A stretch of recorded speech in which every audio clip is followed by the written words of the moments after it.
नमस्कार। कंधार तालुक्यामध्ये आपण मेडिकल लाईनच्या संदर्भाने जे DI ड्रग इन्स्पेक्टर म्हणून काम करताय, बरोबर आहे?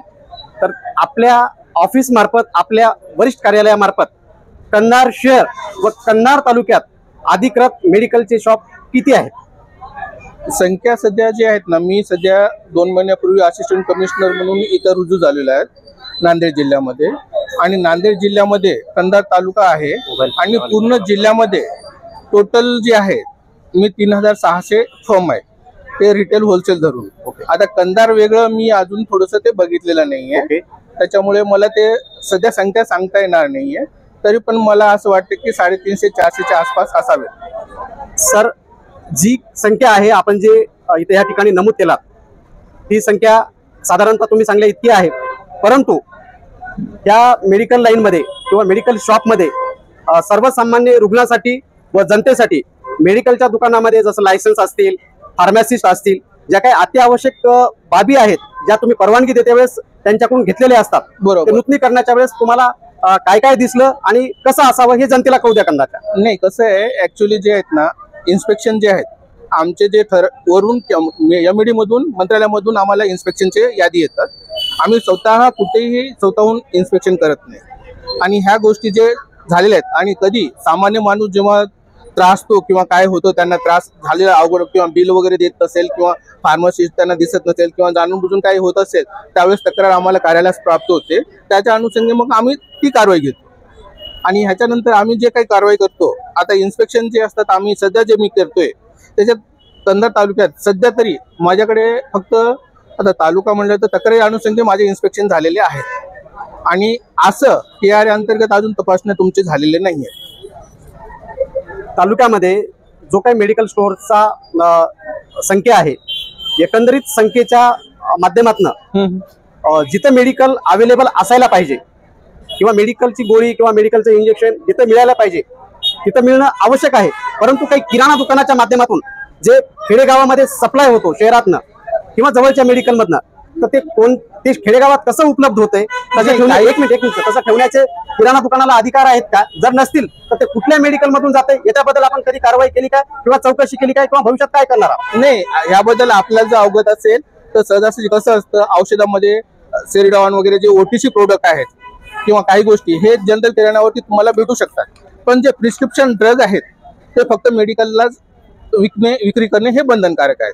जर तसं कोणी करत असेल तर आपण मला कंप्लेंट, तक्रार द्यावी, जेणेकरून मी त्याच्यावरती योग्य ते कारवाई करेल। काही मेडिकल असे आहेत आपल्या कंधार शहरात आणि कंधार तालुक्यामध्ये की ज्या मेडिकलमध्ये जे संबंधित रुग्णाला ज्या डॉक्टरांनी औषध द्यायला पाहिजे ते पात्र डॉक्टर असायला पाहिजेत किंवा त्या क्वालिफिकेशनचे डॉक्टर असायला पाहिजेत, पण ते डॉक्टर आमच्या तालुक्यात नाहीत। तरी तशी औषधी इथल्या रुग्णांना मिळते। उदाहरणार्थ गुप्त रोगावरची औषध असेल, काही पण असेल, त्याच्यामध्ये गुंगीचे आले, ते वेगवेगळे प्रकार, त्याचा आपण वेगळ्या पद्धतीने बायफर्ग्युशन करूया, पण ही अशी औषधे अधिकारच नाहीत ठेवण्याचे, असं या ठिकाणी मिळतं। याच्यावर आपलं लक्ष काय? सर, याचं कसं असतं, डॉक्टर जे असतात पेशा, ते बोगस डॉक्टर किंवा तुम्ही जे शब्द बोललात हे बोगस डॉक्टर अंतर्गत येतं, ते नाही का आरोग्य अधिकारी यांच्या अंडरमध्ये येतं। ते ह्या FDAच्या अंतर्गत ते फक्त सदस्य असू शकतात। जे औषधाच्या निगडीत जे काही गोष्टी असतात त्याच्यात अन्न व औषध प्रशासन हे कार्यरत असतो आणि त्याची जबाबदारी त्यांच्याकडे येतं। बाकी दुसरी जबाबदारी हे आरोग्य अधिकारीकडे जातं। तुम्ही ड्रग इन्स्पेक्टर म्हणून जे कार्य करताय सर, ड्रग इन्स्पेक्टर म्हणजे इथं निरीक्षण करणे किंवा काय त्रुटी जाणवतात त्याबद्दल कारवाई करणे ही आपली ड्युटीचा भाग आहे, बरोबर? कारण आपण येत आहे किंवा आपण कंधारमध्ये आपलं आगमन होते किंवा लोह्यात आगमन होते, ही जेव्हा माहिती मिळते, सोशल मीडियावर काही माहिती मिळते की आपल्याला 10 टाकायला कोणते येणार आहे किंवा आपली चौकशी होणार आहे, हे होणं उचित वाटतंय का? आणि हे मेडिकल क्षेत्राला काळीमा नाही असं वाटत नाही का? तर ह्या गोष्टी ज्या आहेत ना, मी तुम्हाला, आम्ही जेव्हा नवीन मेडिकल फॉर्म येतात ना, त्यांना अवगत करणं हे आमचं काम असतं आणि त्याच्या अवगतनुसार आम्ही त्यांना कल्पना देतो, कारण की जेणेकरून ते तिथं राहायला पाहिजे।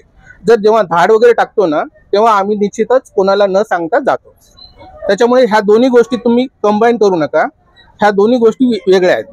कारण की जेव्हा कोणी माणूस नवीन ऍप्लिकेशन करतो त्याला आम्हाला कल्पना देणं आवश्यक आहे आणि ते ऍक्टनुसार आहे, आणि त्याच्यामुळे आम्ही ते फॉलो करतो आणि त्याच्यानुसार आम्ही येतो। बरं, आज आपण तालुक्यामध्ये आलात, तालुक्यात किती मेडिकलला आपण आज भेटी दिलात? किती मेडिकल? 2च मेडिकलला आम्ही जे काय 2 ऍप्लिकेशन आले होते, ते दोन्ही ऍप्लिकेशन मी हे केलेलं आहे। बाकी मेडिकलला आम्ही गेलेलोच नाहीये। कारण की मी जे म्हणतोय की आम्हाला जे इन्स्पेक्शनचा जो क्रायटेरिया असतो तो मंत्रालयामधून हे होतं.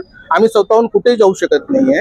हा, जनसामान्य लोक जर काही त्रास होतील ते तक्रार देत असेल त्याच्यानुसार आम्ही पुढील कारवाई तसं घेतो. जे नाबालक मुलं आहेत, जे वयात 18 वर्षापेक्षा कमी आहेत, असे काही विद्यार्थी कुठलं टेन्शन असेल किंवा बाकीच्या इतरापेक्षा नशेचं औषध म्हणून मेडिकल त्यांना सोपं जात असेल, अशी औषधं काही मेडिकलवर विकल्या जातात आणि ते मुलं नशा म्हणून त्याचा वापर करतात. पर्यायानं या ठिकाणचं इथलं युवा वर्ग हा उद्ध्वस्त होते. हे तुमच्या माहितीसाठी मीडिया म्हणून आम्ही तुम्हाला देतोय. अशी परिस्थिती चालू आहे. तर तुम्हाला असं आम्हीच सांगतोय किंवा तुम्ही ह्याच्यावर जर कार्यवाही केली चौकशी करून तर भविष्यात तुमच्या डिपार्टमेंटची काय कार्यवाही होईल, कुठल्या ऍक्ट होईल? सर, ह्या गोष्टी ज्या आहेत ना, जेव्हा आम्ही नांदेड शहरामध्येच हे खासदार साहेबांनी हे प्रश्न उचललं होतं डीपीडीसी मध्ये, तेव्हा नाही का मी पण नवीन आलो होतो, मला माहित नव्हतं. माझ्या सुमोटो मी एक ऍक्शन केली होती. त्याच्यानंतर काही अशा गोष्टी घडायल्यात.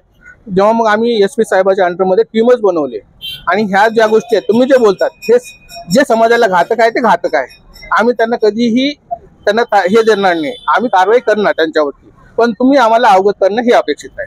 जसं PPH आहे, व्हायग्रा आहे, त्याच्यानंतर ऑक्सिटेशन नावाचं एक इंजेक्शन आहे, जनावरांसाठी वापरल्या चाललेत इंजेक्शन. शेतकऱ्याचं पर्यायाने त्याच्यामध्ये दूध जास्त निघाले, परंतु सामान्य जनतेच्या आरोग्यावर त्याचा परिणाम झालाय आणि आपल्या शहरातून आपल्या तालुक्यातून हे मेडिकल सर एक मिनिट मेडिकलवरून हे विकल्या जाते. प्रत्येक गोष्ट जर तुम्ही मीडियालाच जर आपल्याला सांगा म्हणत असाल तर हे थोडी शोकांतिक आहे. सर एक मिनिट तर अशा गोष्टीवर किंवा आपण याची नोंद घेऊन भविष्यात काय कार्यवाही करणार आहात अशा दुकानांवर? सर, निश्चितच आम्हाला जे त्रुटी सापडतात ना, आम्ही आतापर्यंत जे कारवाई केलंय, कारण की SP साहेबासोबत किंवा पोलिसांसोबत आम्ही कारवाई नियमित चालू आहे. सध्या नार्कोटिक्सच्या संदर्भात तर बिलकुल नांदेड शहरामध्ये चालू आहे. कंधार शहरात सर तुम्ही आता अवगत केलं. आम्हाला वाटत होतं की शहरामध्ये फक्त नांदेड जिल्हा जो हब आहे, शिक्षणाचा हब होता, त्याच्यामुळे आम्ही तिथे कॉन्सन्ट्रेट केलं होतं. तुमच्यामुळे जर ह्या गोष्टी आम्हाला कळाल्या तर आम्ही लोक निश्चितच याच्यात लक्ष देऊ आणि आम्ही पोलिसांना पण अवगत करू आणि जॉईंट कारवाई करू, जेणेकरून समाजाला घातक होणार नाही. या दृष्टिकोनातून पुढे पाऊल उचलू. सर, जनतेत चर्चा आहे, मेडिकल जे तुमचे शॉप आहेत काही होलसेल चालतात, काही लोकांचा बिझनेस कमी होतो, काही लोकांचा बिझनेस जास्त होतो. चर्चा आहे, याला कितपत दुजोरा द्यायचं तुम्ही ठरवा, पण ठराविक माया विशिष्ट लोकांकडे जमून वरिष्ठ कार्यालयाला पाठवली जाते. कुणाकडे जाती माहित नाही. हे खरं आहे का? आणि जर खरं असेल तर हे काही नाही का? नाही, हे चुकीचं आहे. तुमचं स्टेटमेंट जे आहे ना, मला त्याच्यात तथ्य वाटत नाही. पण ह्या गोष्टी जर असेल तर त्याला आळा घालणं हे आपल्या समाजाचं सगळ्यांचंच हे आहे आणि मी त्याच्यात तुम्हाला सपोर्ट करेल. आणि जसं काही असेल, माहिती असेल ते आम्हाला कळवा. आम्ही कारवाई नाही घेतलं तर तुम्ही आम्हाला सांगा. त्यात आम्ही तुम्हाला असं म्हणणार नाही की आम्ही पाठीशी घालतोय, कारण की मी आल्यापासून जे म्हणतोय आतापर्यंत आम्ही जवळपास 8 का 9 मेडिकल लायसन्स रद्द केले आणि त्यांना स्टे मिळू नये म्हणून आम्ही जिल्ह्यात की आमच्या शहरात नाही, जिल्ह्यात तुम्ही पहिल्यांदा तुमच्या इथं होतं ना सर, कारण तुमच्या याच्यात तुम्हाला मला सांगणं हे अपेक्षित नाहीये सध्या, कारण की ज्या गोष्टी मी केलेल्या आहेत मी तुम्हाला सांगणं हे, कारण की ज्या गोष्टी तुम्ही सांगतायत कळतायत मला, आता ह्याच्यानंतर आम्ही नजर ठेवू आणि बारीक नजर ठेवून कारवाई जर नाही झाली तर आम्हाला सांगा, आम्ही ती कारवाई करू. मेडिकलमध्ये फार्मासिस्ट आवश्यक आहे का नाही? सर, त्याशिवाय लायसन्स देतच नाही ना आपण. मग सर सीसीटीव्ही ही कंपल्सरी आहे, तर असे सीसीटीव्ही भविष्यात किती तपासणार आहेत आपण तालुक्यातल्या आणि शहरातील मेडिकलच्या लोकांच्या? नाही, सीसीटीव्हीचं कसं असतं, सीसीटीव्ही आम्ही बंधनकारक करू शकत नाही. ते कलेक्टर साहेब किंवा त्यांनी नाही का ते पत्रकार हे करू नये का, त्यांनी डिक्लेरेशन द्यायला पाहिजे आणि ते कंपल्सरी करायला पाहिजे. आम्ही फक्त एवढं म्हणू शकतो की त्यांनी नाही का फार्मसी आणि फर्निचर आणि फ्रीज ह्या ज्या गोष्टी मिनिमम जे गोष्टी आहेत ते ठेवायला पाहिजे, त्याच्या बेसिसवरती आम्ही पुढे जातो. पण आम्ही सीसीटीव्ही कॅमेरा असं बी म्हणतो की आता, कारण की तुम्ही जे नार्कोटिक वगैरे जे बोललं, तर सीसीटीव्ही कॅमेरा आम्ही नांदेडमध्ये पण असे प्रकार घडला की त्या मेडिकलवाल्यांनी विक्री केलं नव्हतं नार्कोटिक, पण जबरदस्ती एकाने सांगितलं की बाबा नार्कोटिक इथूनच घेतलंय, पण ते सीसीटीव्ही कॅमेरामुळे ते अवगत झालं की बाबा ते त्यांनी विकलंच नव्हतं. विक्री व वितरण हे निर्दोष सिद्ध करायचं असेल तर मेडिकलवाल्याला, तर त्यांनाच बंधनकारक राहील की बाबा तुम्ही स्वतःहून सुमोटो सीसीटीव्ही कॅमेरा लावावे. तालुक्यात जिल्हाभरात एक चर्चा आहे साहेब, काही मेडिसिन असे आहेत की त्याची अमाऊंट छापील वेगळी असते, पण काही त्या टॅबलेट्स असतील, काही इंजेक्शन असतील, त्याची कव्हर काढून गरजू लोकांना ते दिलं जातं. तर का कंधार तालुक्यातलेच पेशंट कंधार तालुक्यात सर निदर्शनास आलं नाही, पण मीडिया तुमच्या निदर्शनास आणून देते की चर्चा आहे, बरोबर? असं होत असेल तर भविष्यात त्याच्यावर आपण काय प्रतिबंधात्मक उपाय घेणार आहात किंवा ठोस कारवाई काय करणार आहात? ठोस अशी कारवाई केली तर आमची कारवाई असतेच, कारण की अन्न औषध प्रशासन जे काय आम्हाला रिस्पॉन्सिबिलिटी अलोकेट करतात आम्ही कधीही त्याच्यात माघार घेत नाही.